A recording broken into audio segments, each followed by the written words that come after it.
Yeah, what's going on, everybody? Welcome to the Stokastic.com Marathon Matchups Show. You know what time it is, baby. Break out those MREs. Buckle up. Get ready. We'll be here a while, but we're going to do everything we can to make sure that if you're busy throughout the week, you got stuff going on, you got a family, you got a life, you got a demanding job, whatever the case may be. I don't know. I can't say that. We don't want to assume. I was going to say.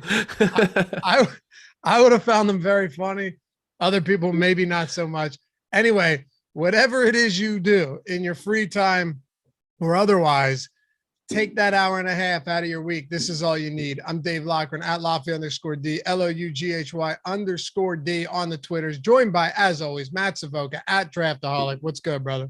Hey, man, I'm good. We're thinking of people affected by the hurricane down south. And ultimately, we're just happy you all are here. Happy you guys are in chat. Chat already going absolutely bonkers. We got a big week 4 slate. I feel like this is the moment where we're supposed to be in midseason form. Like when people say, we're in midseason form, what they mean is like the week 4 show. So I think it's like I'm feeling a little bit of extra pressure. I don't want to put too much pressure on it, but we got to bring the people what they want today. I'm excited to talk this slate. We got a few clunkers, but a few great matchups as well. Yeah, and 12. So we got a slightly abbreviated slate. David Charles, what's up, man? He says, DFS is costing me my marriage and my house, but this will be my week. Listen, this country doesn't reward resilience enough as it should. I'm proud of you, man. I say keep pushing. All right, let's go. Joking, obviously. I shouldn't have to say I'm done saying I'm joking. I don't think I should have to say these things anymore. If you don't get it, right? I don't think I don't think I should have to say. Yeah. I don't think I should have to say it's bad to lose your marriage and your house because of DFS, right? I think we know that. There's someone out there we can find that can say that is a controversial take, but you won't find them here. Yeah, my man. All right. Dan Strafford, God bless America, Lofty. Damn right, man. I got her back there. Oh, glory. Let's make it happen.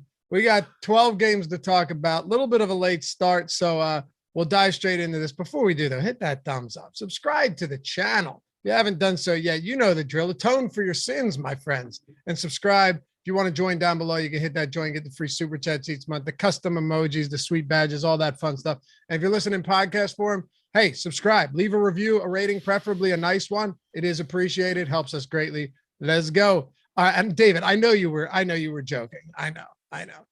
Anyone that comes in here and is like, hey, I lost it all, but we're back, baby.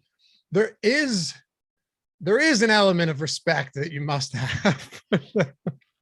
Like you took a bit further than anyone else. Yes. To the point where you ruined your own life. There's a sense of wonder I have about that person.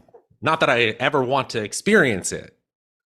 Yeah, I understand what you're saying. Oh, you don't want to experience that? No, believe it or not. Okay. I wasn't darn it, it's pandering again to the people who should know better. Right. Exactly.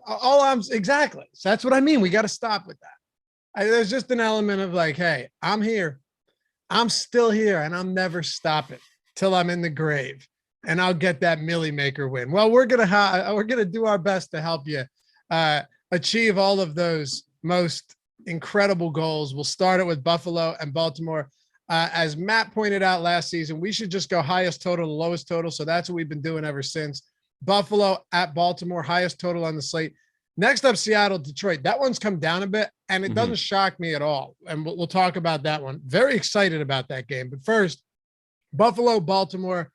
And if you guys are looking, last thing, if you guys are looking for the showdown content, you want to come back to this later tonight or later today, later in the week, Matt Kajeski and I just did a full-out hour-long show, broke down everything for tonight's Bengals and Dolphins game. But hey, Matt, Buffalo ran 92 plays last week. They had 497 yards of offense. Miami ran 39 plays, had 212 yards of offense, and Miami won.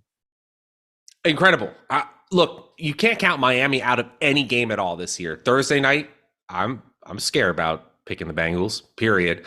And the bottom line is the Bills just didn't convert. They simply did not convert drives. They are producing a ton of offense. The expectation for the amount of points scored last week is definitely higher. But from a fantasy expectation standpoint, nothing has really changed at all. Josh Allen, quarterback 1 in salary, quarterback 1 in our projection. Stephon Diggs, wide receiver 1 in salary, wide receiver 1 in projection. Gabe Davis is the one where he's really just priced up for the matchup, right? Wide receiver 10 in salary-based rankings, in DraftKings rankings. We got him at wide receiver 25. We got him right outside the top 24. And I think that is a little conservative. I understand it. When healthy, the Baltimore defense is one of the better defenses in the league. We just haven't seen that defense so far this year. In schedule adjusted fantasy points allowed to opposing offenses, that's fantasy points above or below opponents' average allowed, Baltimore is the worst defense in the NFL right now. Right now. Again, still small sample, but it's to the point where if you're playing Josh Allen in a situation where they want this to be a get-right game, I'm very, very nervous for the Baltimore secondary. I'm with you 100%.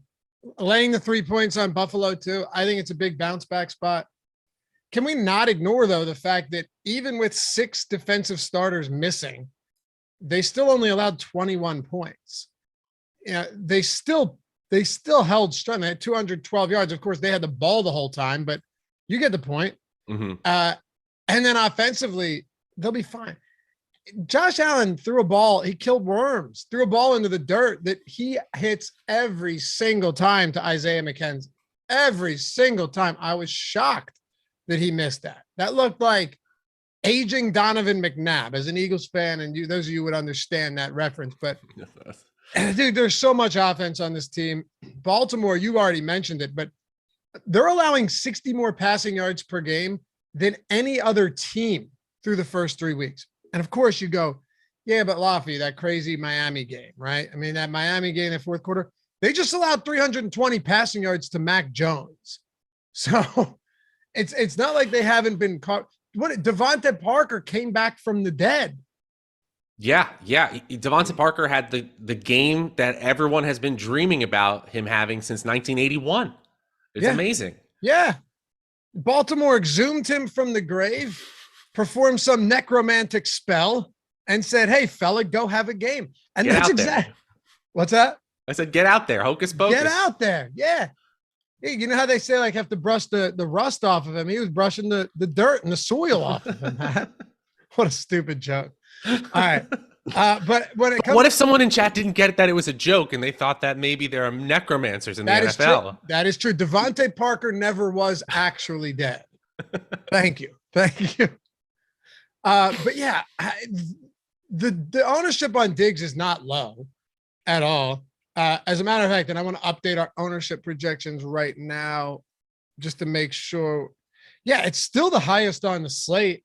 Mm-hmm. Do you agree with that? Oh, last thing I want to get to, you guys. This is going to set us up for the whole slate because we go game by game. There are a lot of really good teams and players not on this one. Kansas City, Patrick Mahomes and company, Kelsey, Cooper Kupp, Stafford, obviously. San Francisco's kind of whatever, but tonight, Joe Burrow and company, Waddle, Hill, the Tua team, there are a lot of games. Oh, and even if you wanted to go to like Justin Jefferson and that offense, yep. Saints offense for the London game.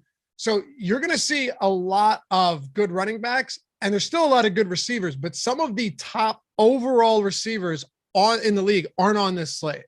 That's a really good point. And so when we're starving for certainty, you'll see the field coalesce around what they believe to be the best plays. And it is really hard when you see any player, even if they are in a good spot, objectively, before you put salary or ownership into the equation, like Diggs appears to be in, it's hard to see him at 23 to 24% projected ownership. I mean, no player has a 25% chance of hitting their true DFS tournament winning ceiling.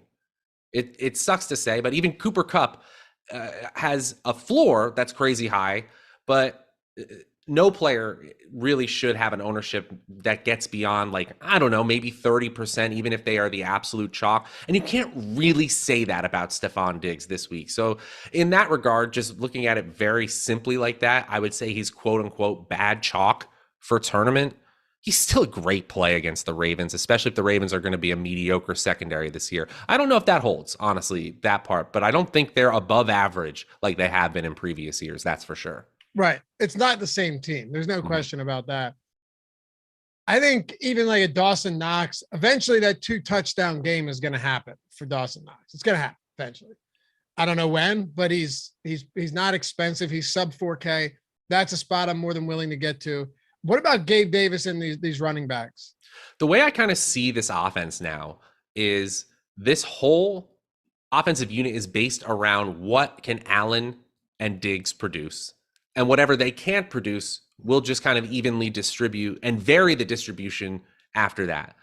They would like Gabe Davis to be the clear number 2, but I don't think that's always going to be the case. I don't think they mind having Devin Singletary be the number 2 and have Gabe Davis be that third option. And then beyond that, I think it gets even more varied. Just like you said, I think the Dawson Knox weeks are coming, but I think they're happy to get Isaiah McKenzie 6 to 7 targets in a game.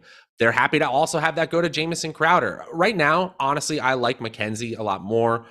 Getting plays called for you in the red zone in crucial moments, already a high target total game, showed that he can be that Beasley-esque slot receiver for this offense. That's honestly my favorite.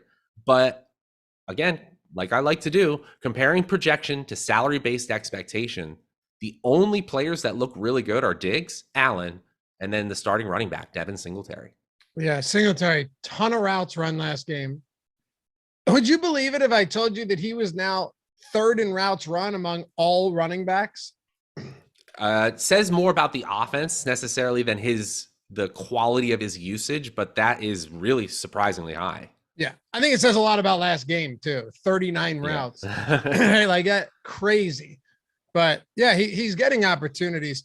On the Baltimore side, I need to see what the defensive impact is for Buffalo first. I don't want to go back in what I said. Yes, this was a Buffalo defense that still, held up. Of course, they weren't on the time of possession was 41 to 19 minutes in that game, which is nuts.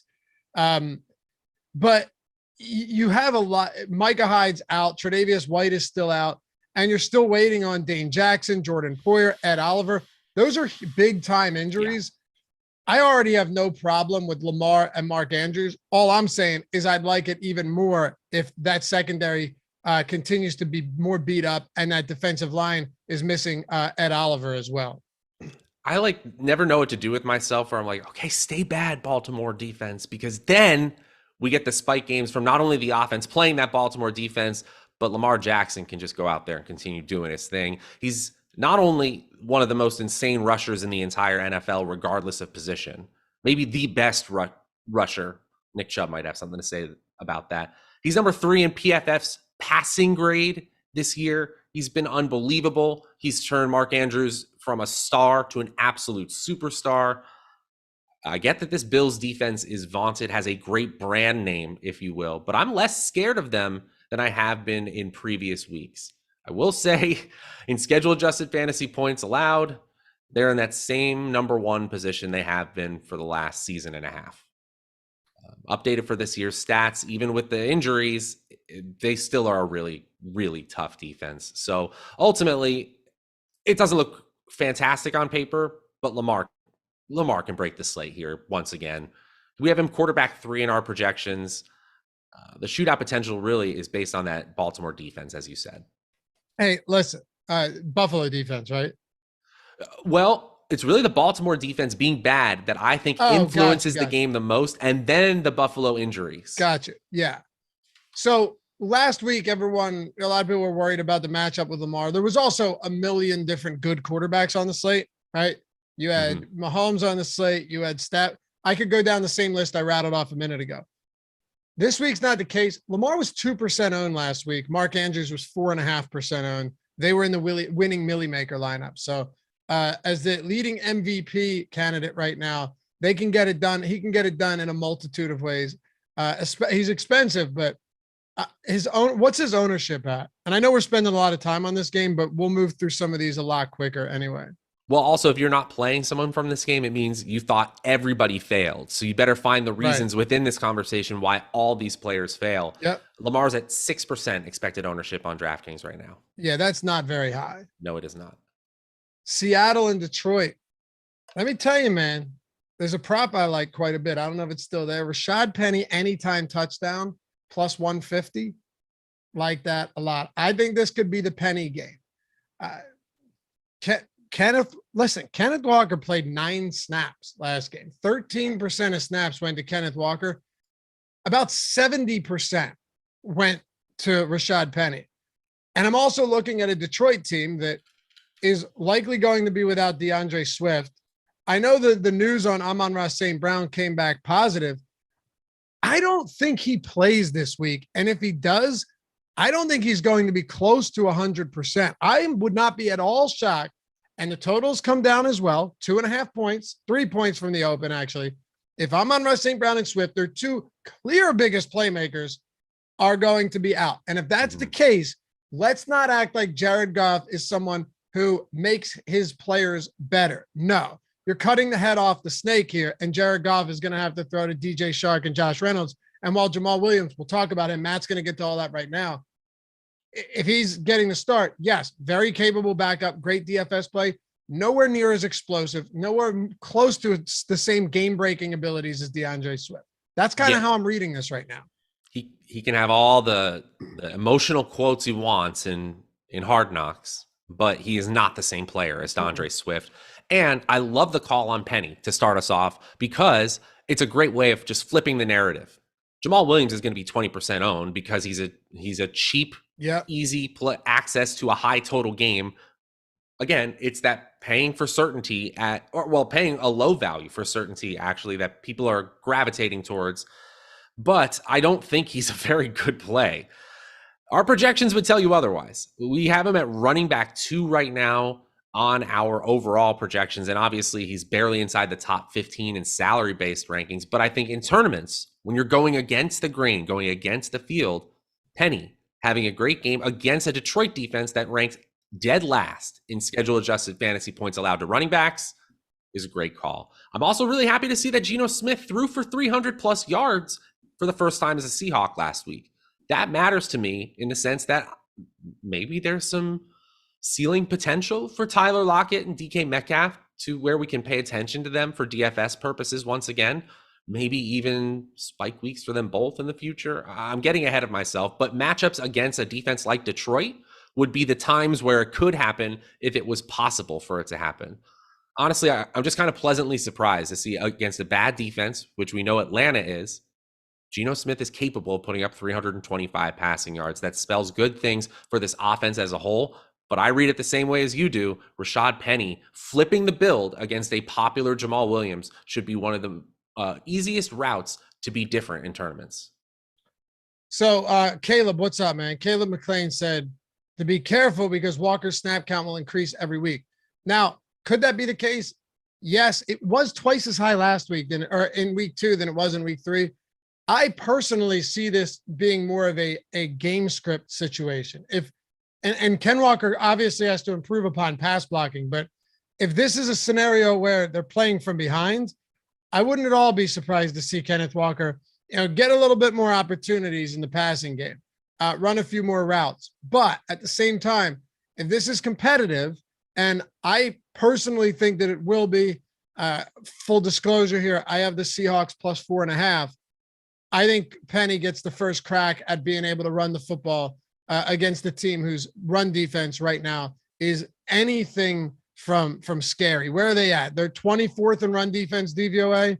Yeah, this Detroit run defense does not scare me much at all. No, they are not good. Who said it in chat that this game screamed trap? I thought the same thing. Trap for who? Trap for Detroit. Yeah. And under as well. Like this isn't going to be as high scoring as the base total implies. I agree. I mean, maybe we still have some fine individual performances, but this is not going to be my game stacking priority. I like the under a lot more when it jumped up north of 50, but I don't disagree that this could be a lower scoring game, but that lends to Rashad Penny, in my opinion, right? Mm-hmm. And also, you just talked about Geno. I have no problem. I still don't hate stacking this game, but if Amon-Ra St. Brown is out, it gets a little ugly. I still don't mind a Geno with a $5,900 Tyler Lockett. And I don't hate it. but I'd rather just not play Geno and just get pieces of this game. That feels like to me at least, that feels like the play is just getting some pieces, some one-off Lockett's or Metcalf's, who's going to be a lot lower owned because of his price point, or Rashad Penny or Jamal Williams. That's kind of how this game feels to me. I think that might be a way I do it. I might have some skinny stacks, Geno and Lockett. Someone also said this in chat, reading my mind today, that Geno Smith's ownership is also creeping up because of the positive performance against an Atlanta defense last week. That is, a good facsimile for the below average defense he'll face in Detroit. Tyler Lockett actually looks good from a projection versus salary standpoint. I can't say that I can trust it. Right now, I guess Lockett at 11% ownership, that's a little high, to be honest. Yeah, I don't love it. And by the way, if Geno could run, I'd feel a whole lot different. He's not running at all. At all. I think he had his best performance was 14 yards in week 1 or something. But I don't know, man. Target share standpoint, if you're looking at Seattle, you're still talking about a team that is going to try and get the ball to Lockett. Lockett has a 25% target share. So I don't hate it. I think I hate it. I think I hate it a lot less than you do. The ownership there isn't, you don't feel wonderful about it, but a lot of that is playing into the fact that he's cheap. He's pretty damn cheap. So I don't know. Also, Seattle playing at a faster pace, top 10 seconds per play. So top 10 pace in the league. I like Penny the most, but I'm fine with a pass catcher as one-offs here and there. Probably avoiding the stack. What do you want to do for Detroit? We're assuming Swift is out, right? I'm basically at 0% chance Swift plays. Okay. With Amon-Ra St. Brown, I think it's closer to 60-40 he sits, the way it sounded like. And I know that they have a bye week in 2 weeks, so I wonder if one thing that they might try to do is limit his snap share, but get him targets when he's in the game over the next 2 weeks, try to get him to the bye week, if you will. One of the players I'm really going to hone in on, honestly, is TJ Hawkinson at 4,100. 7 targets the first 2 weeks. Ironically, has his best fantasy game in week 3 because he catches a touchdown. I think the 10 target upside could be there, especially if Amon-Ra is limited or out.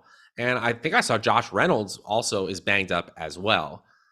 TJ Hawkinson is one of those players who has the usage, the opportunity value of about a double-digit fantasy point producer.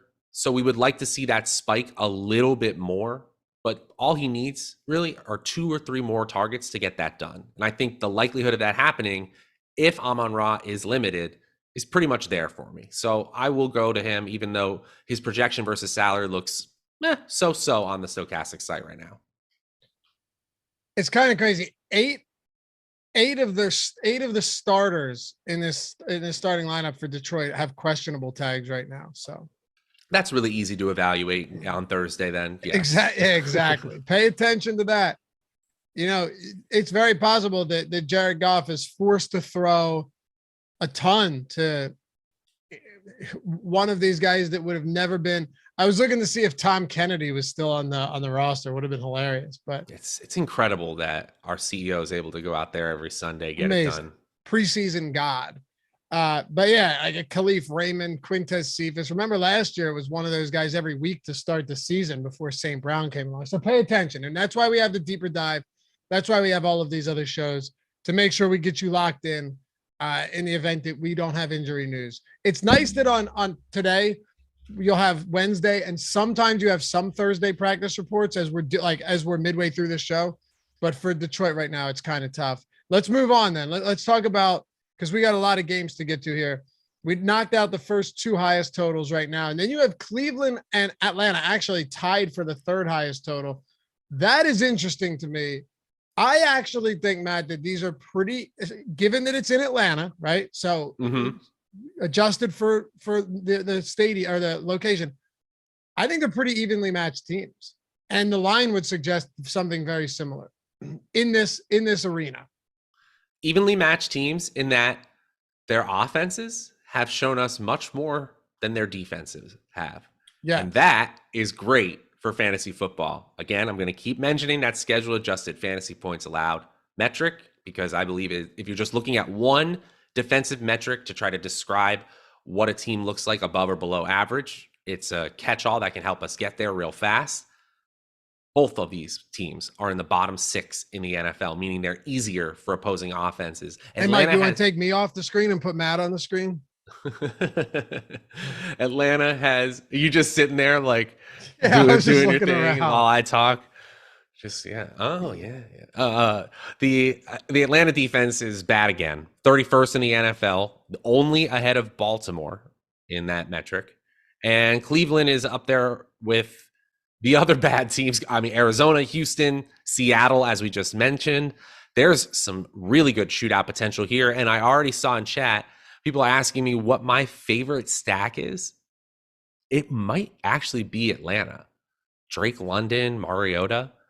One of the reasons I'm going there is because on our top stacks tool, which is updated just a few moments ago, it has a new rating column, which helps you combine the top stack percentages, the QB ownership percentages, the average salary of the receiving options, and puts it into one rating 0 to 100. Atlanta tops the list this week. If you're asking me just straight up what my favorite stack is, just pure numbers, it's Allen Diggs. And then it's Lamar and Andrews after that. But if you're asking me just trying to balance everything, trying to win a tournament, trying to balance ownership, I think this Atlanta stack is really interesting. And I don't mind having a run back on the Cleveland side either. It is an easy stack because it's London and Diggs or Pitts. Yep. I get it. What about Cordell Patterson with the way that he's played? 2 huge games to start the year out of 3. Expected fantasy points tells us that he's overperforming expectation right now. I think I said this before on a matchups show. I think Mariota's rushing ability is really, really helping his rushing efficiency. And he's got the volume to justify his RB10 6,500 salary. It's not my favorite, essentially because he's got an ownership projection of almost 10%. So I'd like to do other things. I mean, this game is going to be popular. London's at 10%. Pitts is going to be at 7 or 8%. I don't even, I kind of want to skinny stack Mariota, but I might get contrarian and double stack him this week just because they look so good on the tools. Mariota, by the way, he's QB 12 in salary-based rankings, 5,600. We got him up inside the top 5 on this strange slate for quarterbacks. I have no interest personally in stacking the other side of this game with Jacoby Brissett. I mean, the upside here is very limited. You're talking about a team that is running at an insanely high clip.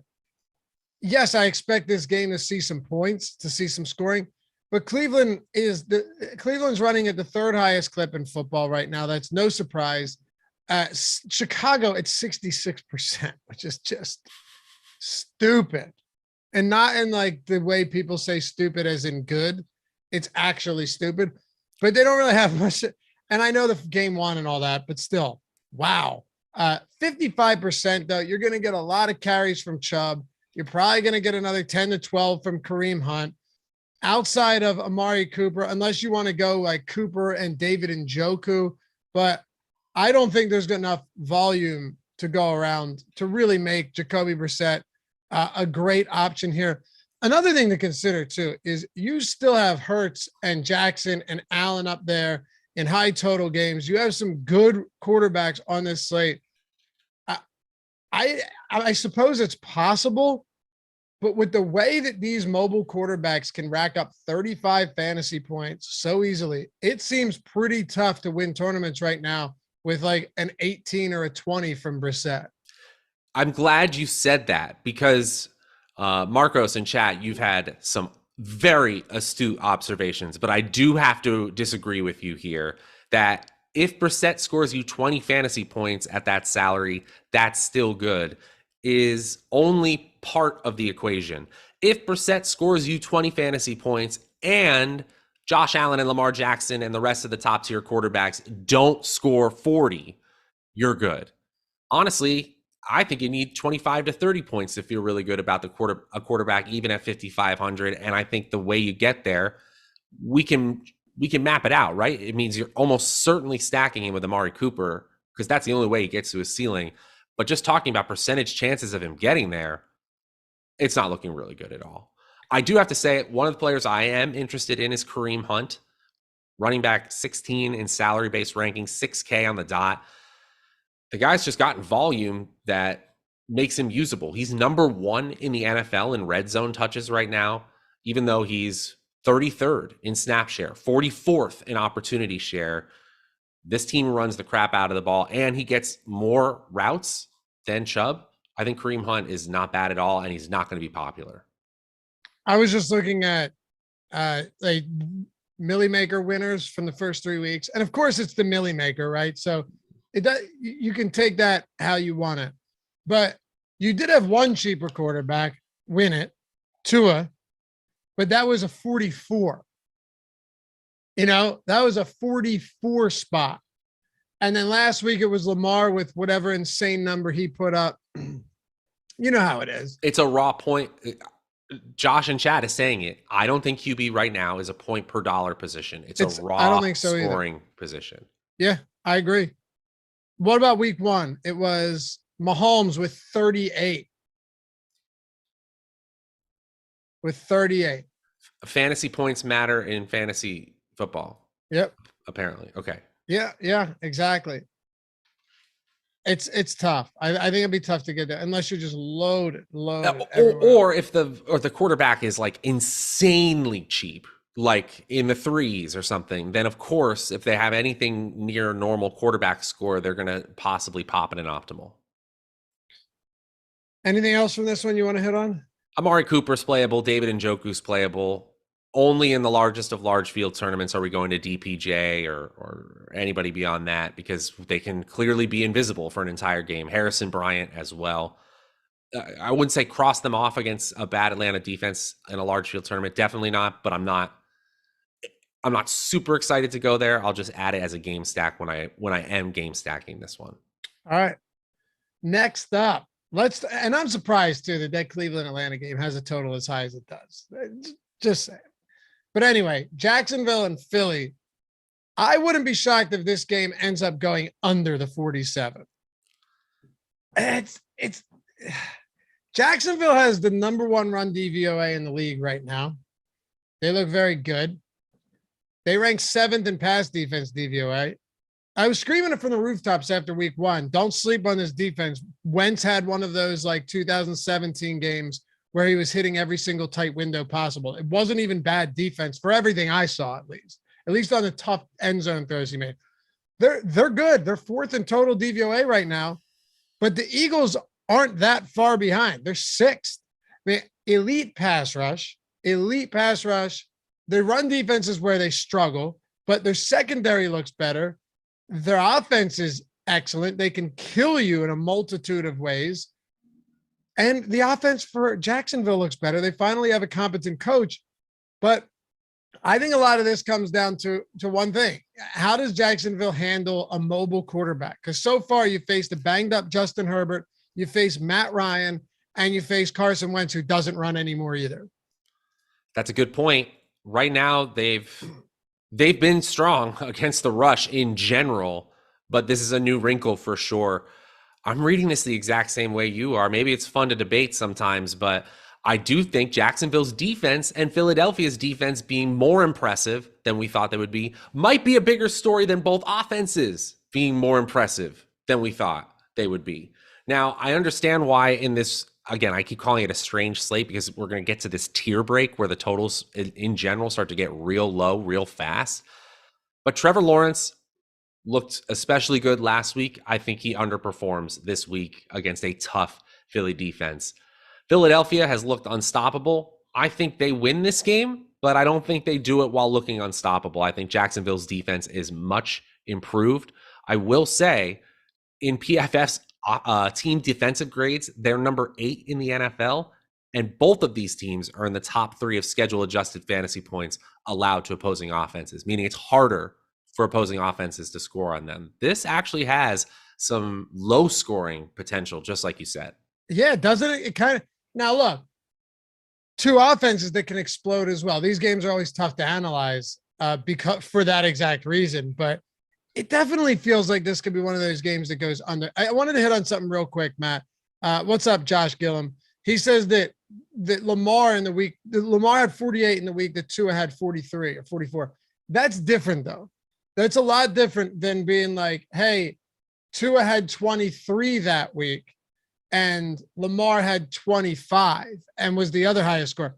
If you're getting 44 from a $5,600 quarterback, then you're saying, all right, I'll take the 44 at 56 over the 48 at 78 or whatever he was any day of the week. So Sure. it's not apples to apples like that. Well said. Well said. And hey, I just popped back over to the chat, saw that we have a few super chats. We appreciate you guys hanging out. Richard, thanks again. Thanks for hanging. See that nice Stokastic logo as well. And sexy. Coach Roush, we are going to get to that Denver Las Vegas game in just a minute. Russ could get dangerous, could finally have his breakout game against Las Vegas. I would say almost he better. Just want to finish this game real quick because I do think that this Philadelphia offense is a kind of offense that I am going to take one-off pieces from. In the same way you were talking about in the previous game, I'll use A.J. Brown and pivot off of Stephon Diggs that way.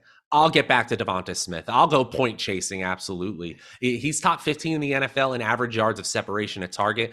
And I'm kind of staying away from Miles Sanders, which is leading me for as a third option. I want Dallas Goedert at 4,500. I still think his ceiling game is there. Jacksonville hasn't been particularly great. Actually, I'm wrong about that. They're top 5 against the tight end position.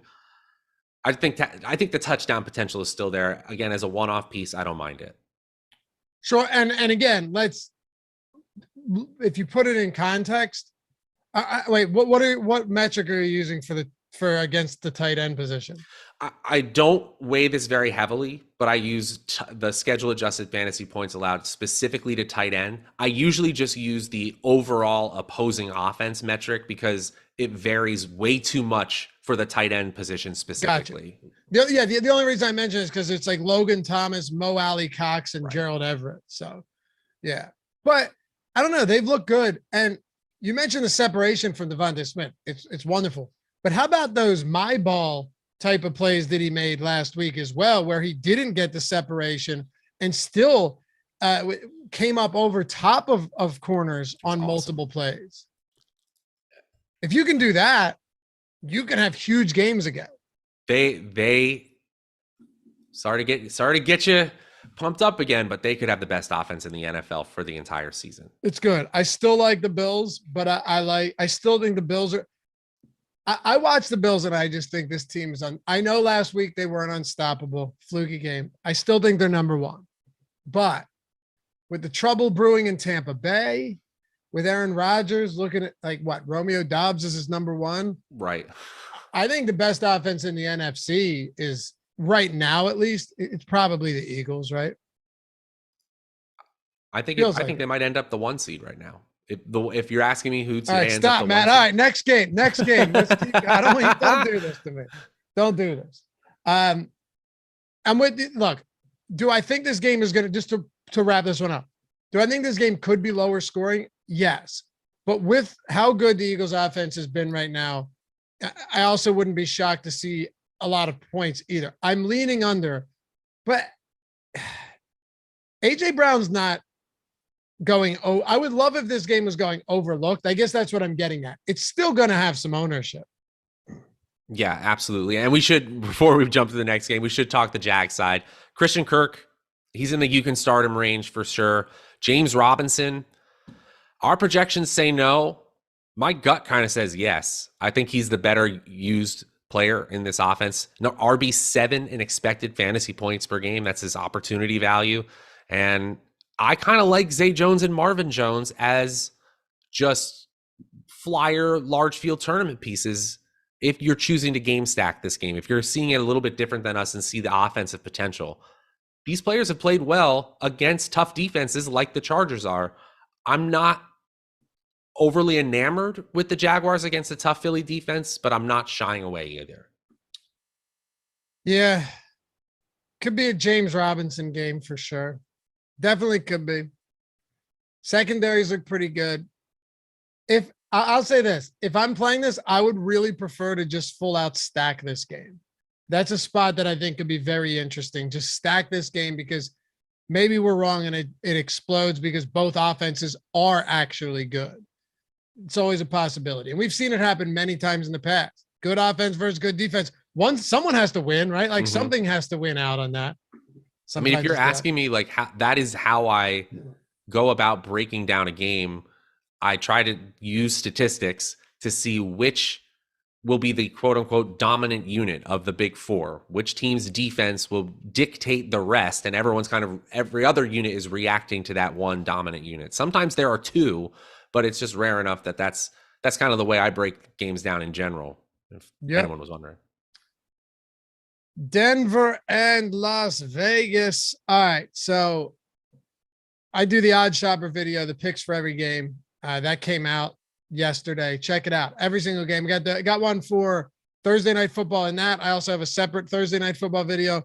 All that stuff in there. Every single game. I take my time. I comb through all the details and give you guys the best picks that I can find. This one is on there for me. And by the way, Odd Shopper Premium Insider Access. If you want the first week free, Mike can throw the link in chat. It's probably in the description too. But all of our picks, you get them early. You get the ones that don't make it to YouTube. Not just mine, but anyone else. It's in there. You have access to all of their picks. It's not just one person. It's everybody in the Discord channel. Great community that we're building in there. If you want to get in on it, first week's free. You pay nothing, no strings attached. Check it out. The link is right there. But Matt, I have to continue and I'll play this week by week. But as of now, I will hit the under every week in these Broncos games if they're going to keep putting them in the mid 40s, because all of their games so far have cruised under a total that's even nothing close to this. Their offense can't score right now. Will they fix it? Entirely possible. I don't think Russell Wilson's totally done yet. Maybe Hackett figures this out. But thus far, this offense has been stagnant. Here's what's annoying. You have called Russell Wilson one of the best deep ball throwers in the game. Was I wrong going into the year, though? He is 5th in deep ball attempts and top 12 in the NFL in deep ball completion percentage. They're throwing exactly the league average team plays per game, and they still can't get it done. Player Profiler has the Denver Broncos offensive line, their protection rate, as number 1 in the NFL. The Broncos aren't quite that high in PFF's grade. They're number 4 in pass blocking grade. So what's the issue? Is it coaching innovation? Is it just plain accuracy?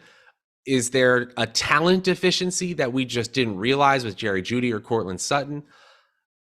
They can't be stymied this much by offenses. I agree. Can I ask you a question? Yeah. What do you think their red zone efficiency, red zone scoring percentages this year? Touchdowns only. Is it 0%? No, but it's 14%, which is insanely bad. Seattle's second worst at 25%. Carolina is 30th, so third worst at 38%. 14% red zone efficiency for the Denver Broncos. Probably 1 Broncos. for 7 at this point. That's probably what it is. Yeah, I bet you're right. Probably is. Yeah, probably 1 for 7. 2 fumbles in there. I mean, I guess you could say that is variance, likely to bounce back the other way. There are some underlying metrics that suggest he's still Russell Wilson, but the advanced metrics are actually pretty nervous. Like QBR right now, he's 21st in the NFL. Red zone accuracy rating, which speaks to this issue, 22nd in the NFL. Oof, yeah, right. Catchable pass rate, he's barely inside the top 20. Bad under pressure. This has got to turn around. So could it happen? Finishing that super chat from a moment ago, Coach Roush, it absolutely could happen. This Las Vegas defense is borderline really bad. They're definitely bad, well below average. Should it happen? Yes, but we're waving the yellow flag and it's turning red rapidly. Yeah, it is. I still like Cortland Sutton though, for a couple of reasons. And you actually kind of alluded to some of that. The deep balls are going to come to Sutton, whether he's catching them or not. He's going to get opportunities. The reason I said I'm going to keep betting the under until it changes is because there's a part of me that feels like it has to change. Another part of betting the under, though, is Denver's defense is fantastic. It's the only reason they're not 0-3. Denver's defense is very, very, very good. Very good. Top 8 in pass and rush DVOA. I think like 3rd or 4th overall, 5th overall in overall defensive DVOA. Very, very good. They're good everywhere. So it lends to a lower scoring game. But man, Courtland Sutton, the opportunities are there, will continue to be there. And at this point, what's his ownership? It cannot be high. There's no way his ownership is coming in very high right now. Sutton, it's actually pretty high, like really? 10%. Wow, that's definitely higher than I thought. I think it's the Las like Vegas 5%. Raiders. Yeah. Judy's the one people are just kind of jumping ship on. Yeah, I can get that. But yeah, he's got 5 deep targets on the season, 20 plus yards downfield. I'll go back to Courtland Sutton. Anybody, do you want to go to Javonte Williams? What are you doing with this backfield? What a mess. I'm so freaking pissed about this. What is Mike Boone doing in there? Javonte Williams looks great. Looks great on his touches. He's just not getting volume to be trusted at running back 9 on the slate, 6,600. I still think talented players in good situations are players you can bet on in large field tournaments like Javonte Williams. But if he's going to be splitting the field with Mike Boone and Melvin Gordon as well, how did I say that? Melvin Gordon? So I actually didn't know who you were talking about. Melvin Gordon as well. It just sucks. I will say in expected fantasy points per game, the opportunity value metric I use most, he's still in the playable category at his salary. It's just nerve-wracking.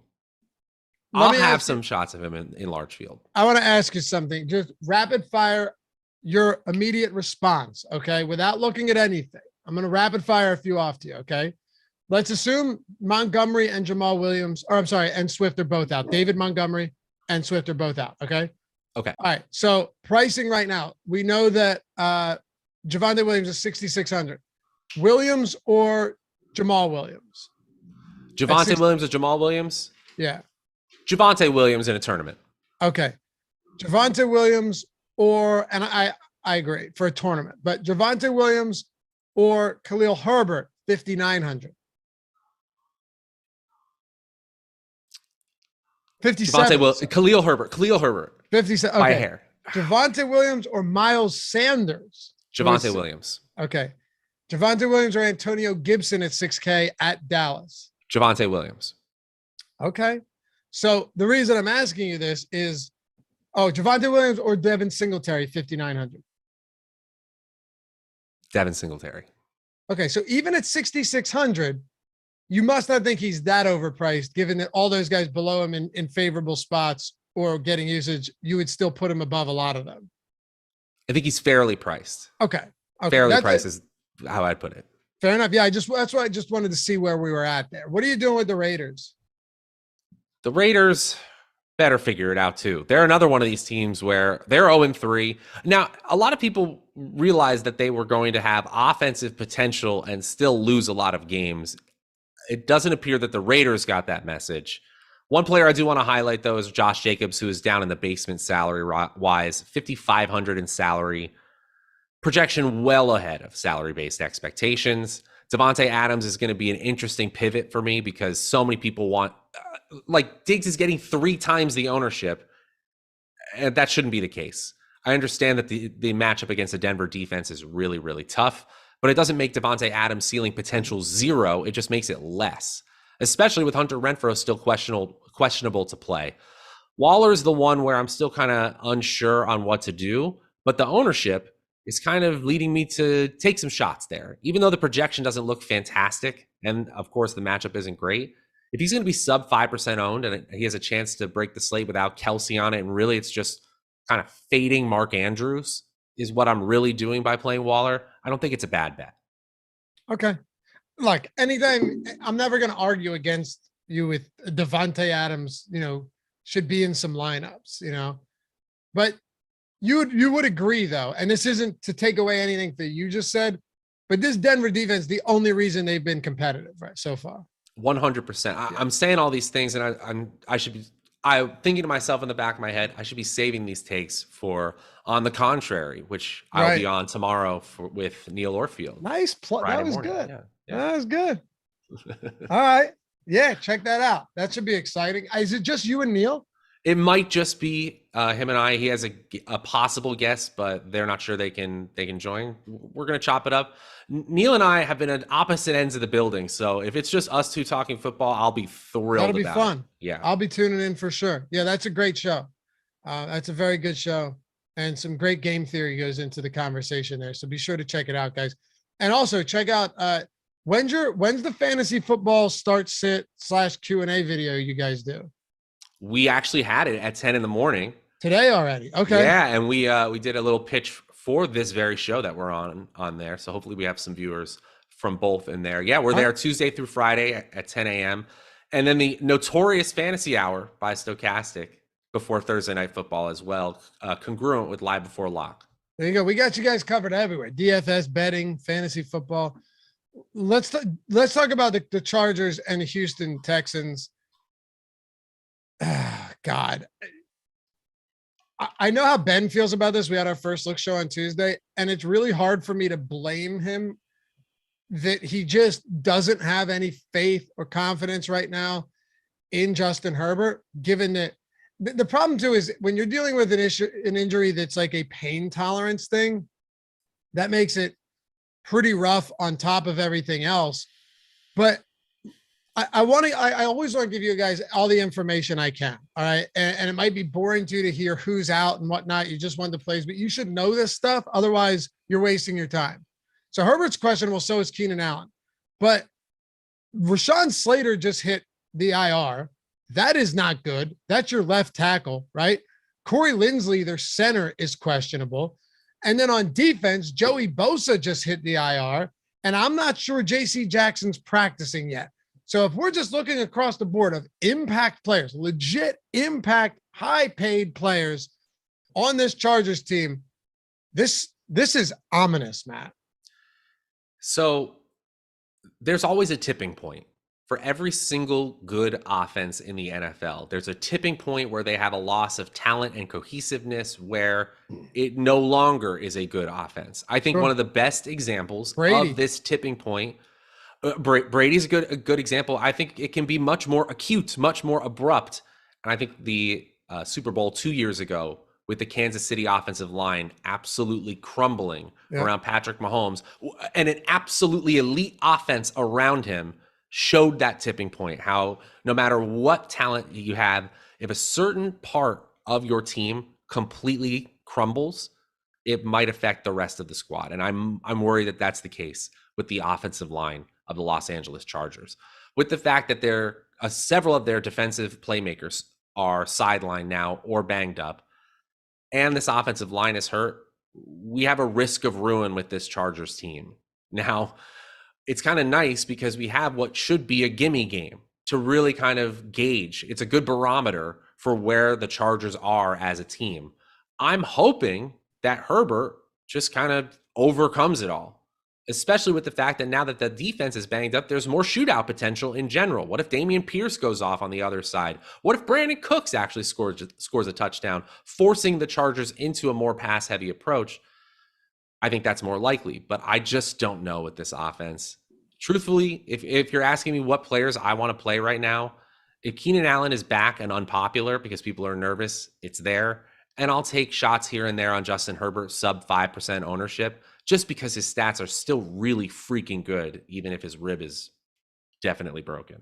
Well, I'd very much like to know your opinion on Austin Eckler, because is he getting goal line touches? He's clearly going to be involved in the passing game, but what type of workload can we expect for a guy coming off a 20 touchdown season, which is unrepeatable, especially with the way they look right now? You said it. Number 3 in routes run among running backs. Number 1 in targets among running backs, and number 1 in receptions and receiving yards. So the part of his game that isn't working is the inside rush game. And then when you take away that plus the red zone touches, his 4 red zone touches are outside the top 30 running backs. Wow. That's when you get a mediocre RB2. You know, I think the ceiling is still there. You've had plus 10 points in any kind of full point per reception platform.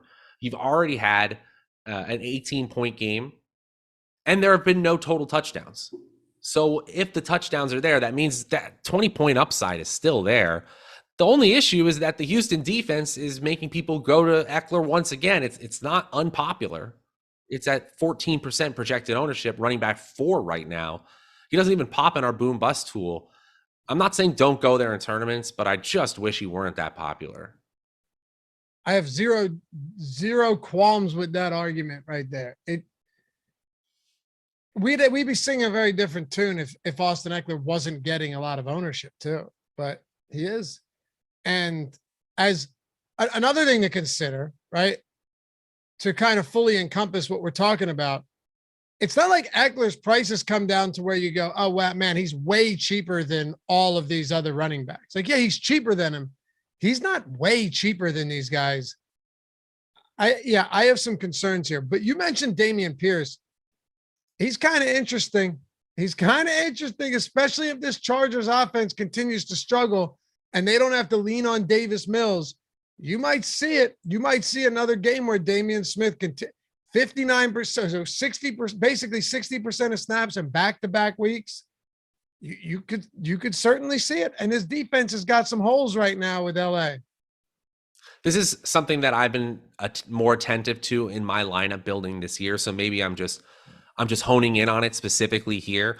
But when ownership is coalescing around a player that I think is closer to mediocre to bad chalk than necessarily good chalk, which is how I perceive Austin Eckler, if the opposing running back is anywhere near interesting or worth playing at their salary, then I see if I can start my builds going that way. So Damien Pierce has been on my mind for much of the week already in that regard. Not to say that he is a sure thing, but in expected fantasy points, that opportunity value metric, it's crept up inside the top 20 for him. It is signal to me that the coaching staff continues to talk up this guy like the embodiment of their team. That kind of stuff matters for a rookie, a day 3 rookie at that. And the fact that his opportunity share is already inside the top 18 running backs. His red zone touches, talk about the difference from Austin Eckler. Pierce's 11 red zone touches are 4th best in the NFL. So if you're going to get valuable touches, I'm interested at 5,600. So am I at 7%. Sign me up. If JC Jackson's out, that would only help Brandon Cooks as well. As much as I don't like Houston as a team and Davis Mills, the price points are at least coming to a point where, like, Brandon Cooks was 6,300 in week 1. He's 5,800 this week. That's fine. They've struggled to get him the football, which is an issue, but you're still talking about a massive target share for Brandon Cooks. And he's still averaging like right around 10 targets per game. With that in mind, if you were to tell me that Brandon Cooks could have himself a big game against a very banged up team with a 27% target share, he's not a priority of mine. No, if Brandon Cooks was in a winning lineup in the Millie, I wouldn't go, oh my God, I never thought about playing him. Put it that way. Just so little touchdown upside. It sucks. Frustrating. Yeah, it sucks. But that doesn't mean he can't score ever, is what some people hear when we say that. Well, he did it with Mills last year, right? He had some big games with Mills last year. They're not going to be all that frequent, but that's why he's 5,800. I can't say I want anybody else like Nico Collins, Chris Moore. The secondary for Los Angeles isn't as scary as it was week 1, but it's still pretty darn good. JC Jackson's still working his way back. This is too thin a play. Maybe the Millie, but other than Cooks, it's pretty darn thin. Yeah. I'm just looking at it now. 4, 5, 6. He had like 7 20+ fantasy point games last year. It's not that bad for that team. It's not that bad. And Cooks only had 9 total red zone targets, 52nd among wide receivers. He did his damage from deep. Yep. Which is what you're praying for anyway, right? All right. Next game up. This is going to be fun. I got some hot takes for you, baby. I got some hot takes for you, Matt. So we're going to get into this one for sure. Before we do, though, shout out to our sponsor, Prize Picks. We love Prize Picks here on the show. You should love them too. You should also love the fact that I shouldn't even need to do a read. I should go, there's a first match deposit bonus up to $100. And when you sign up using the link in the description or the one that Mike's going to throw in the chat, you get a free month of Stokastic Plus Platinum for every single sport. It's $119 value right there alone. That's what you would pay for it if you were paying out of pocket for the month of Stokastic Plus Platinum. Not here. You sign up at Prize Picks, which is a great place to play, by the way, on top of that. You're not just signing up for some dump of a site just to get a free month. No, you're signing up. You're getting up to $100 first match deposit bonus. You're getting a free month of Stokastic Plus Platinum, entirely free. All of our sports, all of our tools when you sign up using that link. Very cool though, man. You're just building lineups with player props. No over or no juice on either side. Overs or unders.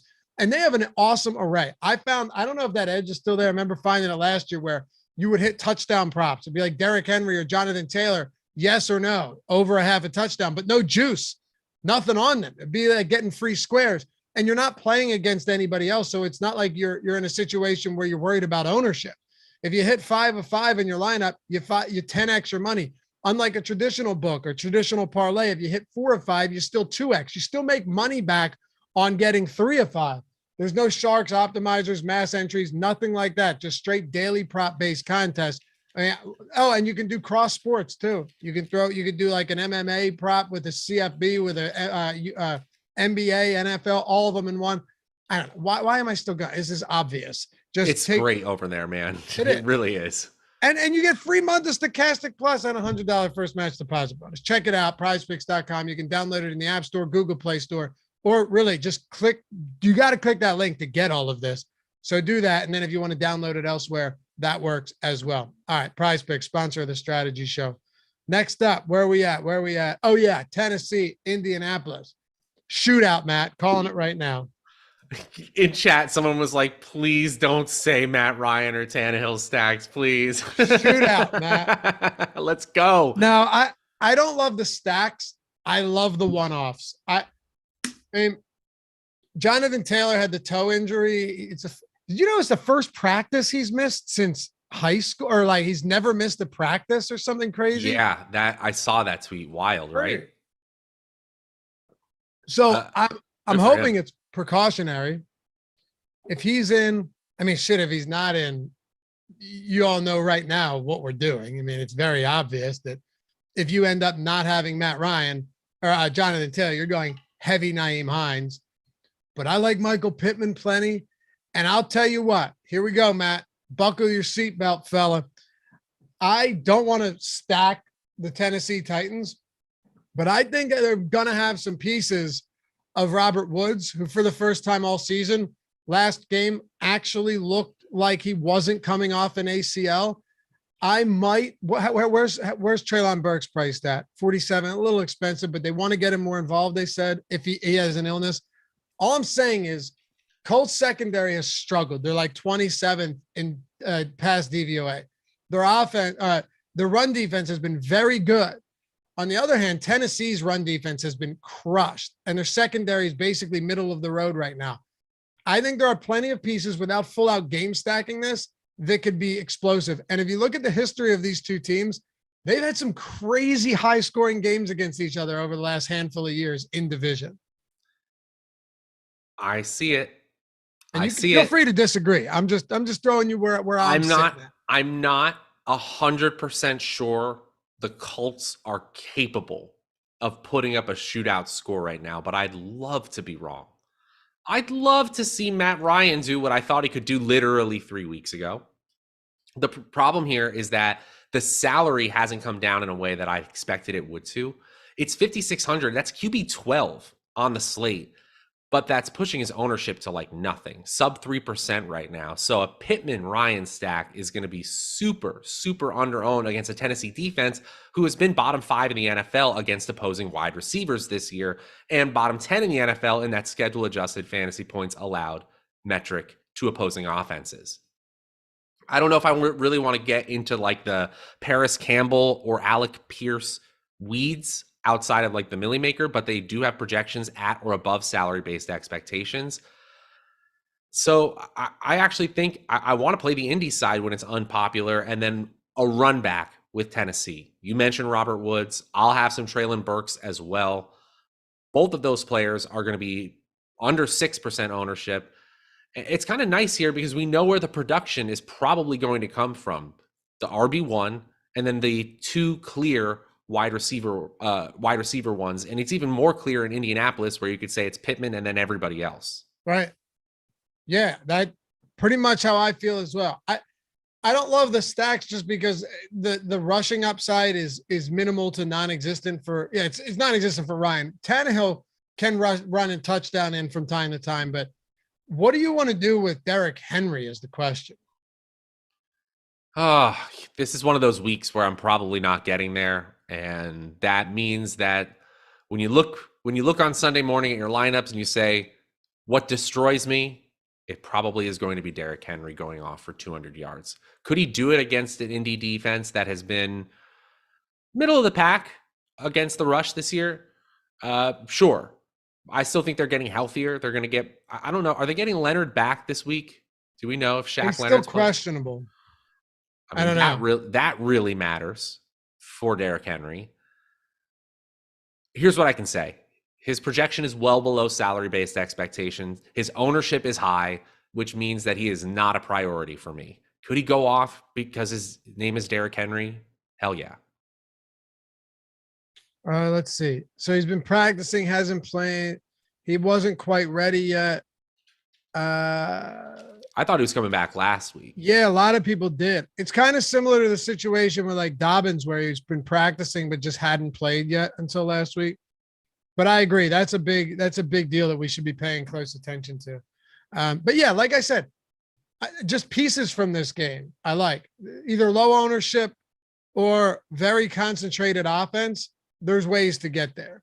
Let me ask you this. As we're talking about shootout potential, outside of a Millie Maker situation, like a gigantic field tournament, are you stacking beyond Woods, Burks, Pittman, and the quarterbacks? Like, are you doing anything else from a tertiary option? Okay. I don't even know if I really want to stack them in large fields. I mean, I get that. In large field tournaments, stacking Tannehill with Woods and Treylon Burks is tough because you don't really have one alpha there at all. But I like the individual pieces in this game because I think you're going to see spots go off, whether it's on the ground or through the air.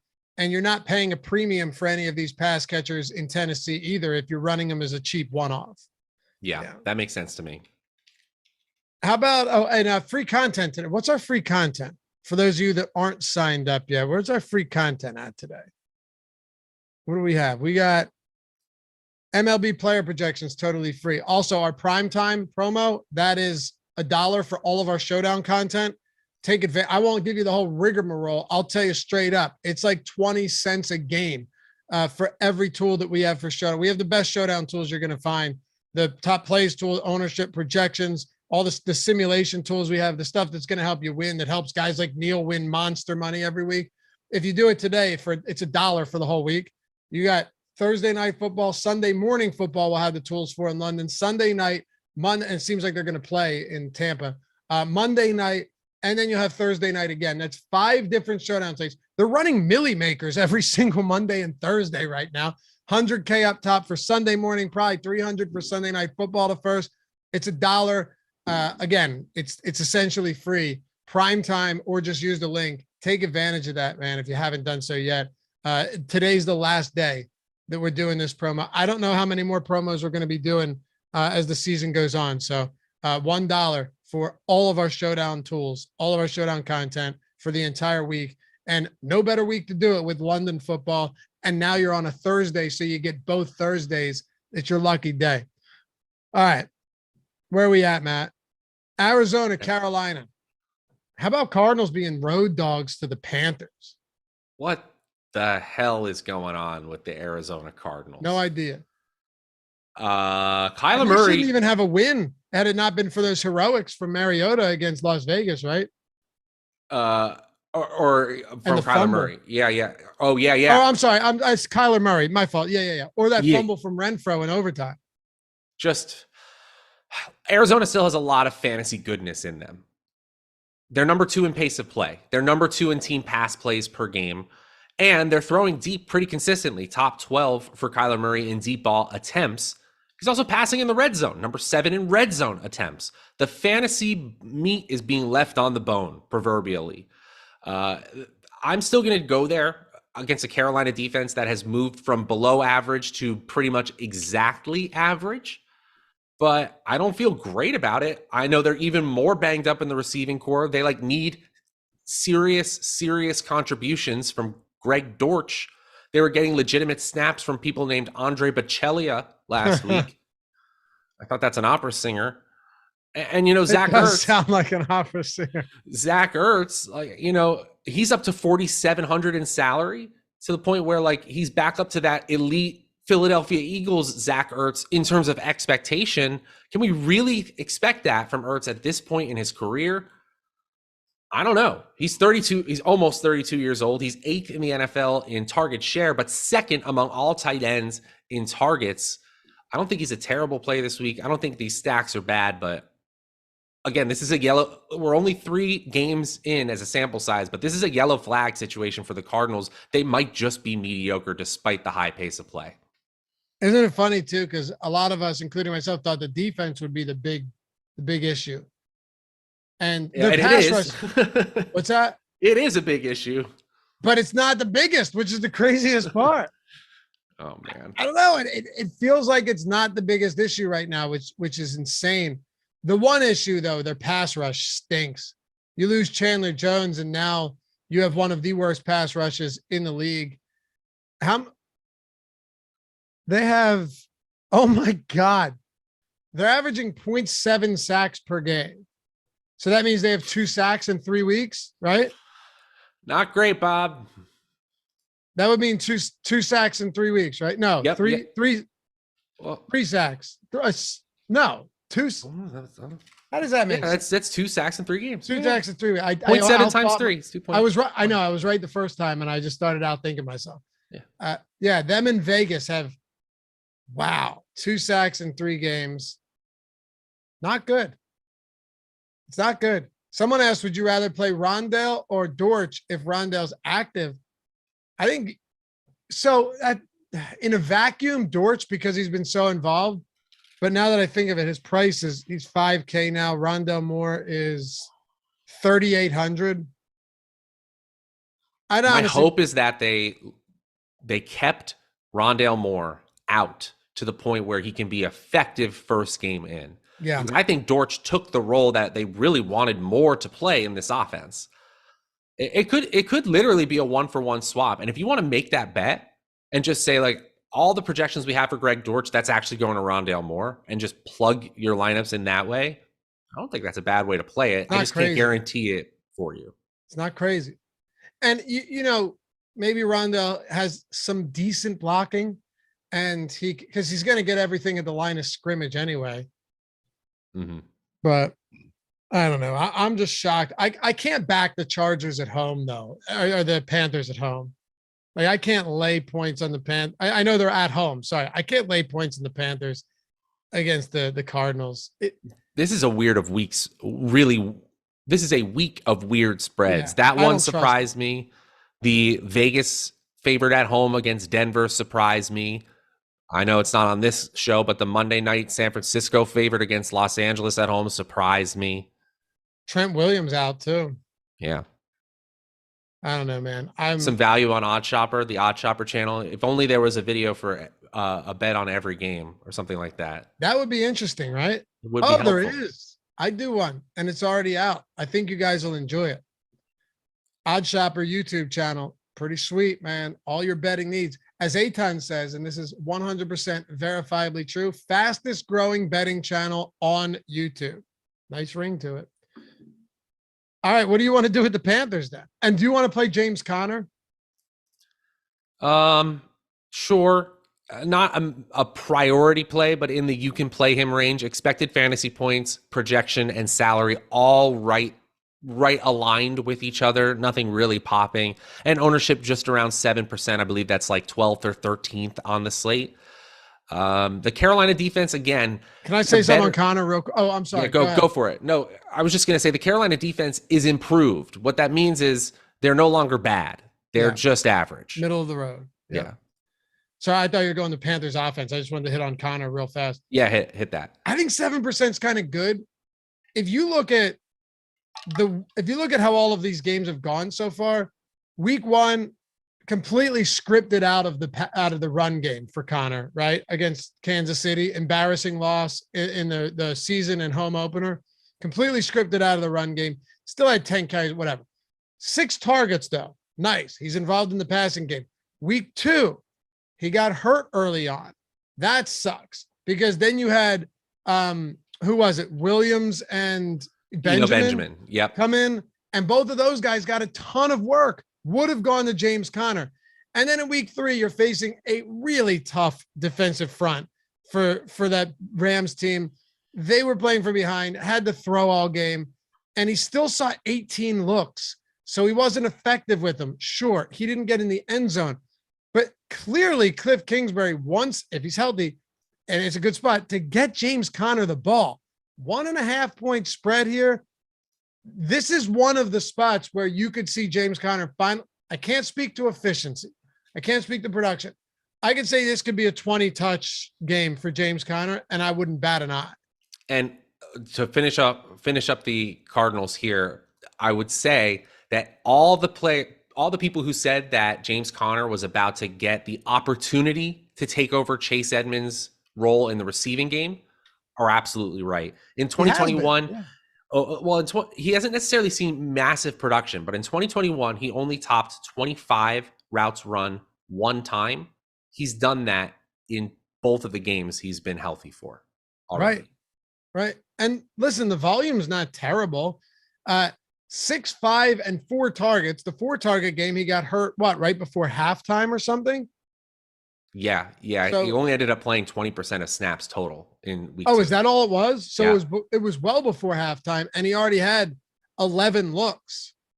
Yeah, I think, that 5 to 7 target game is very much in the we've seen it. We would have seen it 3 straight games. 17 carries, 5 targets.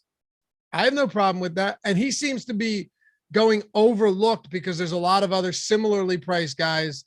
I think he's a great pivot in large field tournaments off Jamal Williams. Just throwing that out there. It also means you're not playing Christian McCaffrey most likely on the other side. Sat out practice, yet another injury. Man, I'm really hoping this is not like a David Johnson situation where like he has the elite season or seasons and then it's just a multitude of injuries that start to pile on and it can just never quite get back to that incredible ceiling. He's certainly popular this week. Almost a fifth of the field is expected to be rostering Christian McCaffrey at 8,700. Could he play like the 10K version of Christian McCaffrey? Absolutely. But again, this Arizona defense is terrible. We know why people are going to go there. I don't actually think you absolutely have to. He's decent chalk, not must play or bad chalk. Carlos Manzo, member for 19 months, using the free super chat, but didn't say anything. You want to say something, man? Say it. We love you here, Carlos. Appreciate your patience. Appreciate you, man. I know he's always here hanging out. Anybody else in this game? Or we want to move on.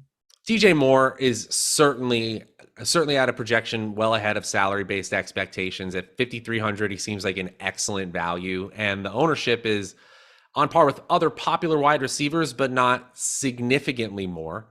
And then because of the defense that they're playing against, Robbie Anderson and Shi Smith will be in my large field tournament pool for sure. All right. And I appreciate you guys. Over 100 likes here, hanging out with us. It's a long haul. This is the Marathon Matchup Show. We're going to do everything we can to get you all the information you need for week 4. Next up, Jets and Pittsburgh. What if I told you, Matt, that Breece Hall, Breece Hall, where do you think he is among target leaders in the National Football League this season? 4. He is number 1 tied with Austin Eckler. I love it. 22 targets. Okay, we got to talk about this Jets team. The one thing I want is for Zach Wilson to just look at Joe Flacco's target distribution and say, cut, print. Don't change a thing. But I'm worried about it. I think he might be looking for Elijah Moore. I don't think he's going to be nearly as excited to dump it off to Breece Hall. And I'm telling you right now, I hope I am wrong. I want Breece Hall to be more involved in this offense. I think he's honestly looked pretty darn good with his touches. He's 7th in the NFL in yards per touch and 9th in true yards per carry. So that has nothing to do with his ability to catch passes. I think he's just good. But I think his salary and his projection are kind of right in line with each other. Against the Pittsburgh defense that is worse than their name brand suggests, he's not unplayable, but sort of like the rest of these Jets offensive weapons, I'm kind of in wait and see mode, especially in a low total game against the Steelers. I agree. I will say this much though. I think Pittsburgh's going to come in and blitz the fuck out of Zach Wilson. Yeah, just try to terrorize him. Right? Like, isn't that the play? The guy's coming back. His second season, first season was, I wouldn't call it a resounding success. And now you come in against the Pittsburgh team defensively, like you said, they don't live up to the name, but they do like to bring blitzes. And if I'm Pittsburgh, I'm just coming heavy at Zach Wilson all the time. Whenever he drops back, I want to be in his face. And if that is if that is the solution or the recipe there, maybe you see more Breece Hall. But I don't think this is the week you have to go to him. It's, again, you talk about touchdown upside, touchdown equity. I don't see a whole lot there this week with anybody for the Jets. And I agree with you. I'll echo it. And then we can move on to Pittsburgh. I don't think you can look at Garrett Wilson and just go, okay, man, look how good he is. It was Joe Flacco throwing to him. 60 times a game, Joe Flacco was throwing the football. Elijah Moore had a nice connection with Wilson last year. I'll take a wait and see approach in a spot where the Jets haven't won since 1970. That's real? True. Oh, or they've won once, I think, since 1970 in Pittsburgh. I know Pittsburgh is not the same place. The home field advantage is not the same place, but this Jets team, they're just going to be different with a different quarterback and arguably one who we know less about in Zach Wilson and how they're going to be utilizing their offensive weapons. The Pittsburgh defense, I will say, are a different beast when TJ Watt is off the field. Essentially just a league average defense to me. Yeah. But I have no confidence that the collection of Conklin, Moore, and Wilson are anything other than league average, maybe even below, with Zach Wilson at the helm. Again, prove me wrong, man. Love to see it. Do you like 13% on Deontay Johnson on this team? I do not. Me neither. Yeah, me neither. I mean, his projection looks really good. Like, he looks fantastic from a value-based standpoint. Again, just comparing projection to salary-based expectation, what we like to do here. He looks good. 12% ownership doesn't feel great at all. I'm with you. It's the ceiling that worries me. Cash games, I think he's actually be fine. Yeah, yes. He's in your cash lineup. And Najee, his longest run is 11 yards this season. Whether you want to blame it on Najee's vision, you want to blame it on blocking, scheme, play calling, whatever it is, it's not working great. It's not working great. I don't know if the Liz Frank, the foot injury is still bothering him. His ownership, though, right now is probably 8%. It's not a lot. It's not a lot. He's 6,700. A lot of other good players in that price range. Where do you or how do you prioritize a guy like that on this offense right now under Matt Canada? Najee Harris is a cash game viable running back if he fits in your build, but he's not a ceiling play either. I guess because they're playing the Jets, who are mediocre to bad defensively once again this year, you could say that there's some ceiling. This is just not a team I really, really need to get to in a large slate like this. I'm trying to see in elusive rating, he doesn't look nearly as good, but I did notice that in evaded tackles per touch, player profilers, key elusiveness metric, Najee Harris is number 4. He's number 5 in total evaded tackles. PFF Their charting has it a little bit differently. He's down there in the 40s. So again, it's a little bit different from site to site, but we can see the production is limited. We can see that the expected fantasy points per game is barely above 12. And that's basically how he's scoring. He's a floor play, not a ceiling play, as is most of this Pittsburgh team. They don't even want to win games by running up the score. Nope. Freiermuth is the exception. Like, I think that Freiermuth could be that 4,200 player who you're like, oh, 11 targets and a touchdown, 4,200. Sure, I'll take that. Freiermuth was the only other guy I was going to ask you about. Yeah, I think he's totally viable. Aside from that, though, I think it's high time we move over to Washington and Dallas. Washington could be in similar trouble this week as they were last week, right? Dallas adjusted sack rate according to Football Outsiders. They rank number one. They rank higher than the Eagles, I think, last time I looked. If you scroll down the list of a lot of these metrics, like pass rush win rate, they're towards the top. A lot of spots here that Dallas looks real good against an inferior Washington line that struggles to block. I wanted to see what the Washington's their team pass block win rate is 9th according to ESPN. That seems so high, especially after last week. But all I'm saying is we saw what happened with Daniel Jones in a horrible offensive line. That shouldn't have surprised anyone under constant duress. He gets too bad a rap, by the way. I think you could see something very similar this week. It isn't to say that you can't look towards Washington and maybe they lean on Antonio Gibson, but they're going to have to figure out how to protect Carson Wentz because he's going to turn the ball over or he's going to fumble it on top of interceptions if they can't figure it out against Dallas. I agree that the turnovers are coming. I agree that the Dallas defense is a priority play. Actually, the Steelers defense also looks good in our projections as well from that previous game. I think we're probably seeing some inflated metrics as well because of the opponents that Washington played to start the year. And we're seeing the real Commanders team come out over these two games against both the Eagles and now the Cowboys. I think turnovers, I could almost guarantee 1+ takeaway for this Dallas defense, who ranks number 8 in Football Outsiders total defensive DVOA. If I'm looking at just the options on the Washington offense, I think my favorite might actually be Terry McLaurin because nobody wants to play him at this high salary. It literally doesn't make sense at this point to put Terry McLaurin's salary so different than Curtis Samuel, to the point where I know I can fit 6,500 in a wide receiver position on my roster, and I immediately get different that way.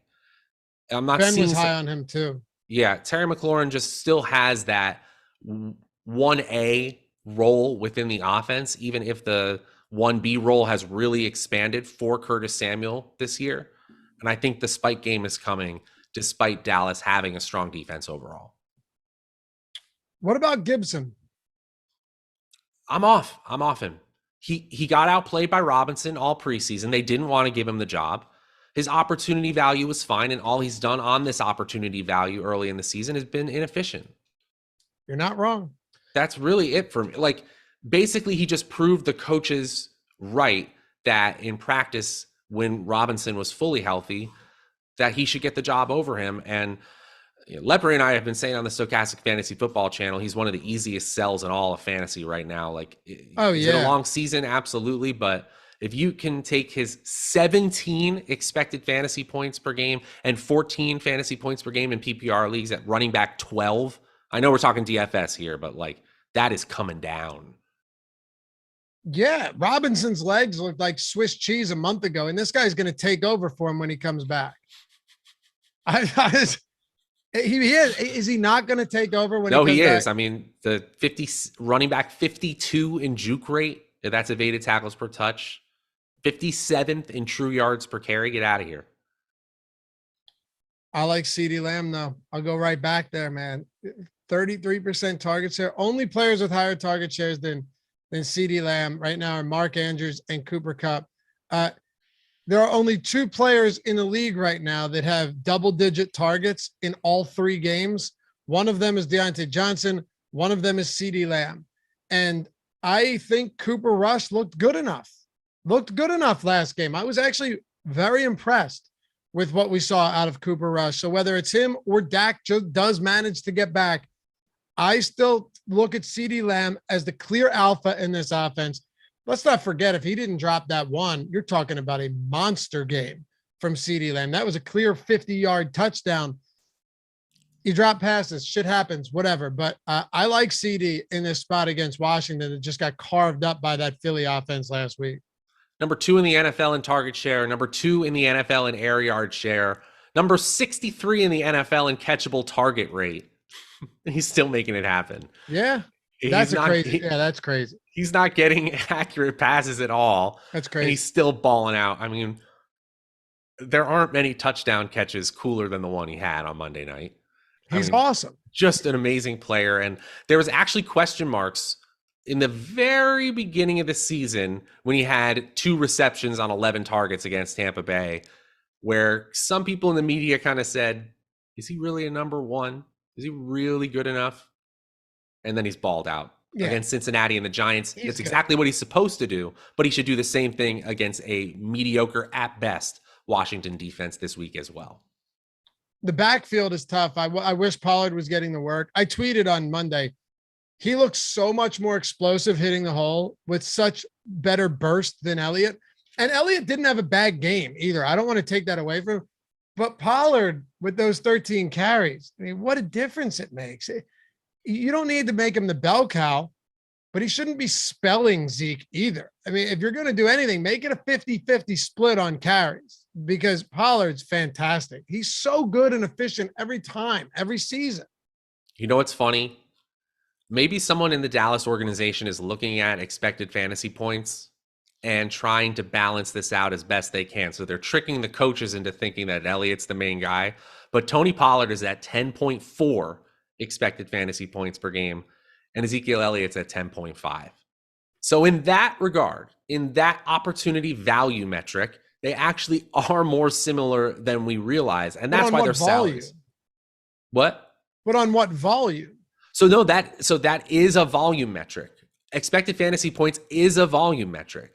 It's about where and what type of opportunity you get. So even given the lopsided opportunity, they're still the same in expected fantasy points? That's right. The value of Pollard's given opportunities have been better. The production has been okay for Pollard, but that's really because it's only been on 1 touchdown. He's had over 100 total yards 2 games in a row. Yeah. I think this is just a situation where they need to figure out how to get a good player the football when they don't have that many playmakers right now, especially with Gallup still coming back from injury. I do think he will play this week, but get the running back who's number 5 in the NFL in yards per touch and number 11 in the NFL in yards per carry the football more often, please. It's that simple. No doubt. And how about this? Last year, I think Pollard had 1 carry inside the 10. Zeke had 17, I think. This year, it's 3-2. Zeke 3, Pollard 2. Both have 3 inside the 20. 2-1 in favor of Zeke inside the 5. So goal line carries. That's interesting as well. If Pollard starts to get, sneak in and steal some of those inside the 10 and the 5, woof. But I don't want to play either of them. For me, it's CeeDee Lamb, maybe Dalton Schultz if he returns. What about you? Anybody else? I'll take a few large field chances on Michael Gallup because they need help. And Noah Brown has been a good player to cash some over props because he was clearly going to be used a lot on Monday, but I think they really need Gallup and honestly Schultz to step up. All right. Gallup could be healthier than Schultz right now. It's very possible. Yeah. It seems like a precautionary thing as well. New England and Green Bay. You can still get New England at +10. I'm going to give you one play I have from this game. I really like Ramondre Stevenson in large field tournaments. Wow. Okay. Yeah. I'll tell you why. Let me tell you why. Okay. If there's any way New England, and I know Jair Alexander is out, but if there's one way to really attack the Green Bay Packers, keep the ball out of their hands, how do you do it? Run the football. And we saw in Mac Jones' rookie season, they ran the football a lot for that exact reason. Football Outsiders has Green Bay at 32nd in run defense DVOA, dead last in the league in run defense DVOA. All right. So you look at this and you go, man, but the game script or the projected game script wouldn't favor Ramondre Stevenson. I understand that. But when I factor in that he actually is coming off a game with 5 targets in that loss to Baltimore, ran a good amount of routes in that one. I should pull it up right now because I can't remember exactly how many it was. But I think it was a good amount, as a matter of fact, for somebody like him that's splitting some touches. He ran on the season, he's run 53 routes, which isn't bad at all. And then in week 3, he ran 25 routes, was targeted on 20% of them.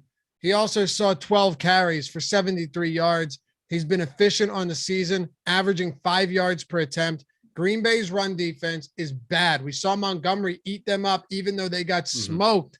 Yeah, I actually think at very, very minimal ownership, what's he at right now? Can't be high. Stevenson is at 4.5 and Harris is at 2. 4.5. With his pass catching upside that we've seen lately, there's no more James White there. Ty Montgomery isn't the guy.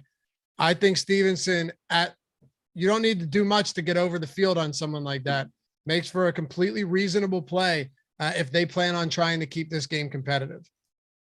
You're seeing it the same way our projections are looking at it. The Patriots, while not significantly below, all receiving options, including the tight ends, have projections below salary-based expectations. Damien Harris right at salary-based expectation. The only one ahead is Ramondre Stevenson. How about that?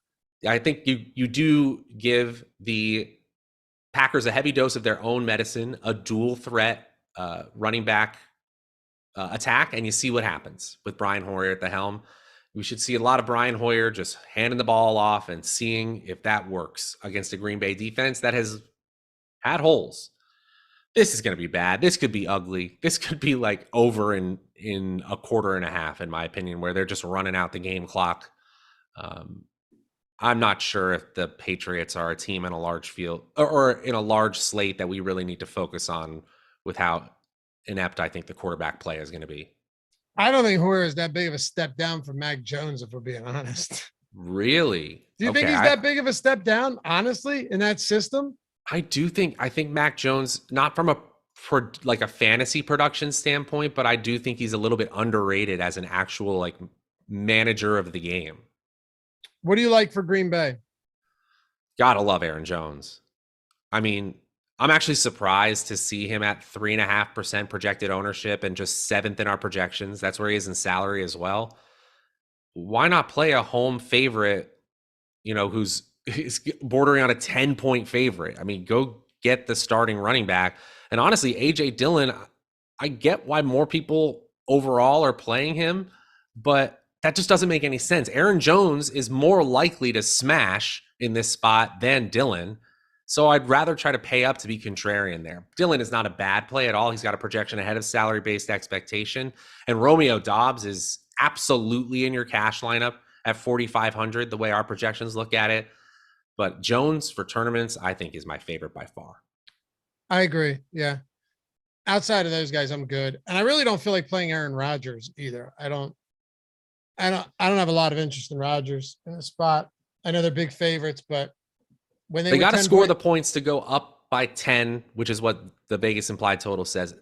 They have to do it somehow, and that could be Rodgers, but it's not popping at all. They did it no problem with Aaron Jones and Dillon against Chicago without Rodgers. So we'll see. Let's wrap this up. Appreciate you guys. Got 400 watch, 121 likes. If you've not yet done so, you have about 2 minutes to atone for your sins and hit that thumbs up and subscribe to the channel. Also, real quickly before we close this one out, because believe it or not, low total, some good plays in this game. Odd Shopper channel and the Premium Insider Access. Like I said, that is free for the first week. All of our picks that don't make it to YouTube, all of our early picks, all of our insight throughout the week when injuries roll in, all that stuff, not just football, but all of the sports out there. Because you got Eric Gregg, you got Ben, you got myself, you got Matt Kajeski, you got everybody. Fantasy Football channel. Check that out on top of it. All of your fantasy football needs. You're going to be going into some big weeks coming up. You're going to have some buys. Be sure to get the advice from those guys. And then Prize Picks. Like I said, free month of Stokastic Plus Platinum, everything, $119 value, and a first match deposit bonus up to $100. All those links in the description. Okay. Oh, and prime time, all of our showdown. We got a lot of good stuff. $1 for a full week of prime showdown content. That's 5 games, 20 cents a game for $1 on the week. You didn't even say the fact that we got a 3-day free trial for completely new users can try out everything on the site for 3 days free. Are we still doing that? I believe so. I don't think I thought we switched to prime time. Oh, we're not doing both? I don't know. I don't think so. We're going to find out. Just prime time. Thank you. Okay. Well, what do I know? MMA shows coming up at 2 p.m. Eastern too. Josh Engelman, Pete Rogers. That's going to be good. MLB live before lock at 5:30. NFL live before deeper dive and live before lock from 6:30 to 8:20. Greg Ehrenberg, Neil, Matt Savoca, Matt Kajeski. So check it out. Here's my quick take. If Montgomery's out, I don't care if there's a low total for the Chicago Bears. I love Khalil Herbert. They don't want Fields to throw the football. They don't want him to throw. He could easily get 20 plus touches in this game. We saw it last week, and Montgomery started. I don't know, man. This Giants offense stinks too. I'm under on their point total this week. I like Barkley, but aside from that, they have no offensive line, and you're looking at David Sills, Richie James, and probably Darius Slayton and Bellinger as your top pass catchers. Is it a hot take to say that if, outside of Saquon Barkley, the Giants offense from a fantasy perspective doesn't really matter? Even Daniel Jones, does he really have the slate breaking ceiling? I guess if you truly has 2 rushing touchdowns and a big 85-yard rush, maybe. But I think when you're talking about trying to eliminate players from your player pool, the wide receiver and tight end core of the New York Giants, even in a so-so matchup against the Chicago Bears, is a great way to do it. Khalil Herbert is just a good player on the other side of this. Yeah. I think he's just from a salary-based standpoint, he's my favorite player. I really hope that Montgomery doesn't play, just in the sense that I want to see more Khalil Herbert as a starter. Nothing against Montgomery, the person, or anything, but Herbert is number 3 in the NFL right now in yards per touch, number 9 in invaded tackles per touch, number 4 in true yards per carry, and his, one time where we got to see him be a fantasy starter, he comes out and absolutely smashes against Houston, 169 yards, 2 total touchdowns, running back 1 on the week. I think this is just a good player, and it might be his time. I love it. The Giants are the worst 2-1 team in the league, let alone 2-0, whatever. That offensive line can't hold up unless they fix it. It's over. Daniel Jones has a rushing prop of 31.5, though. I wouldn't be shocked if he rushes for 60 in this game, given that he'll be running for his life, number 1, and number 2, nobody to throw to. So, Saquon Barkley, always viable. And for anyone that says, low-scoring games, the running backs can't score, this and that, Damien Pierce had a good game against the Chicago team last week, and Khalil Herbert had a very nice game in a low-scoring game with 2 bad offenses, 157 on 20 yards and 2 touchdowns. If he against Houston, and why can't he do it again? Why can't he do it again? Mm-hmm. Of course, that's if Montgomery's out, but he hasn't been practicing. All right, Matt, 12 up, 12 down. Anything else you want to hit on before we go? You mentioned the upside for Daniel Jones as a rusher. He's number 4 in the NFL among quarterbacks in carries per game, and number 5 in red zone carries as well. He's had 25 rushing yards or more every single game. That's how you get upside. No doubt. Adam Baumother said, we have 5 games started, and we have no evidence that Herbert is not an elite running back. Crazy, but true. Yeah, he's looked really good. He's looked really good. Justin asked about Richie James. Yeah, if you're looking at this is one of those spots where you go, hey, someone has to catch passes for the New York Giants. I feel like Richie James at 4K flat is probably the guy that I'm looking to go to. Couple of reasons. One, Galladay had that untimely drop, even though he's been in the doghouse, finally gets a chance. I don't know what his snap count's going to look like. Richie James has played 74% of snaps last game. And now it looks like Tony and Robinson are both going to be out. Shepard's done for the year. Richie James might play 90% of snaps this week. Wouldn't be shocking. So yeah, it's not exciting, but at 4K against the Bears, I totally get that at close to minimum salary. I got nothing to add. He's the most likely in a bad offense to hit. It still doesn't feel great. Appreciate you guys. Follow Matt at Draftaholic, me at Laffy _D. Mike's got the schedule up there. Shout out to Mike for producing this long show. And hey, we'll be back with you next week. But remember, on the contrary, tomorrow, you got Saturday shows. You got Sunday, 4.5 hour live before lock. We got you covered up and through everything. And for tonight's Thursday night football game, deeper dive live before lock, taking you up to kickoff. Peace. See ya.